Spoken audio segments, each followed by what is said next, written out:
আওয়ামী লীগের জন্য মহা ঈদের খুশি বলা চলে।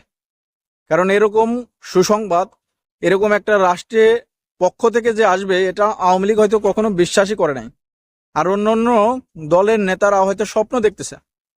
আর ডক্টর মোহাম্মদ ইউনূস তিনি মনে মনে ভাবতেছেন যে কোন বিপদে পড়লাম আবার। এরকম একটা দেশ থেকে যখন এরকম একটা কথা আসে বা এরকম একটা চাপ আসে, তখন তো মানে সেই বিষয়ে বা সেই সম্পর্কে না মেনে তো কোনো উপায় থাকে না। মানবাধিকার কমিশন বা মানবাধিকার সংস্থার প্রতিনিধিরা বাংলাদেশে এসেছেন, সেখানে এসে তারা রিপোর্ট দিয়েছেন। রিপোর্টগুলো কিন্তু দুইটা ধাপে প্রকাশিত হয়েছে। প্রথম ধাপ যেটা, সেটা আওয়ামী লীগের বিপক্ষে গেলেও দ্বিতীয় ধাপটা আওয়ামী লীগের পক্ষে। তাকে প্রথম ধাপটা বলে নেই। প্রথম ধাপ যেটা ছিল যে গত বছর জুলাই আগস্টে যে আন্দোলন হয়েছে, সেই আন্দোলনে যারা অনিয়ম করেছে, অন্যায় করেছে, তাদের বিচার হতে হবে। তারা এটা চরম অন্যায় করেছে, তাদের বিচার অবশ্যই হতে হবে। আর দ্বিতীয় ধাপে যেটা এসেছে সেটা হলো বাংলাদেশে কোনো দলকে নিষিদ্ধ করা যাবে না, কোনো একটা গোষ্ঠীকে নিষিদ্ধ করা যাবে না যদি সেটা জঙ্গি সংগঠন বা দেশ বিরোধী না হয়।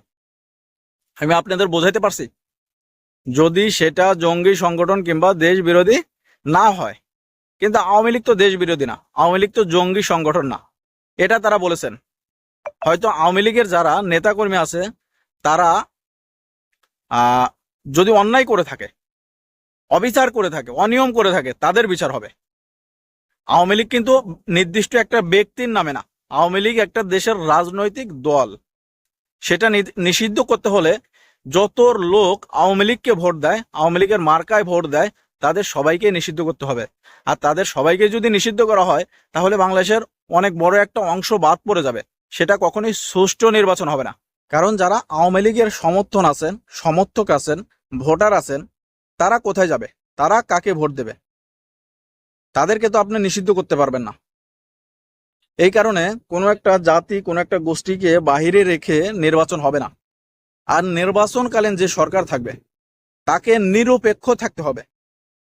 নির্বাচনে যারা প্রার্থী হবেন, নির্বাচনে যারা প্রতিনিধি হবেন, তাদের উপর হামলা যাতে না হয়, তাদেরকে যাতে হয়রানি করা না হয়। যদি এরকম করা হয় তাহলে নির্বাচন প্রশ্নবিদ্ধ হবে, নির্বাচন সুষ্ঠু হবে না। তাহলে এখন এখানে ইউনূসের মাথায় হাত। কারণ নির্বাচনকালীন সরকারের প্রধান হয়তো তিনিই থাকতে পারেন।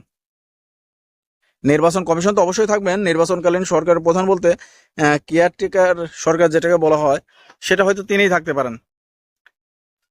তা যদি তিনি থাকেন তাহলে তাকে তো এখন আর আওয়ামী লীগের যারা আছে তাদেরকে বলতে পারবে না যে ওদেরকে ধরো, ওদেরকে মারো, ওদেরকে বহিষ্কার করে দাও। সেটা তো আর বলতে পারবেন না। এখন যেটা বলতে পারতেছেন, তখন সে যেই হোক না কেন তার নিরাপত্তা দেওয়া ডক্টর ইউনূসের কর্তব্য হয়ে যাবে, দায়িত্ব হয়ে যাবে। তা ডক্টর ইউনূস এখন যত যাই কথা বলুক না কেন, যদি আওয়ামী লীগের কোনো প্রার্থী নির্বাচনে দাঁড়ায়, আওয়ামী লীগ যদি নির্বাচন আসে, তখন তাদেরকে নিরাপত্তা দেওয়া ডক্টর ইউনূসের দায়িত্ব। তাই এই কারণে বললাম যে এটা আওয়ামী লীগের জন্য একটা ঈদের খুশি। হয়তো অন্যান্য দলের জন্য দুঃখজনক হলে আওয়ামী লীগের জন্য ঈদের খুশি। তা আওয়ামী লীগের ভাইয়েরা যারা ভিডিওটি দেখছেন, আপনারা যারা অন্যায় অবিচার করেছেন তারা তো বিচারের মুখোমুখি হবেনই। আর যারা অন্যায় অবিচার করেন নাই, তারা সামনের বছরগুলোতে বা সামনে যারা রাজনীতি করবেন, সুষ্ঠু, স্বচ্ছ, নিরপেক্ষ রাজনীতি করার চিন্তা ভাবনা করবেন, ভালো রাজনীতি করার চিন্তা ভাবনা করবেন, যাতে মানুষ আপনাদেরকে সাপোর্ট করে, আপনাদেরকে ভালোবাসে। তা দর্শক, এই ছিল আজকের ভিডিওটি। যারা ভিডিওটি দেখছেন অবশ্যই ভিডিওটি শেয়ার করেন, ভালো লাগলে লাইক, কমেন্ট, শেয়ার। সবাই ভালো থাকবেন। আল্লাহ হাফেজ।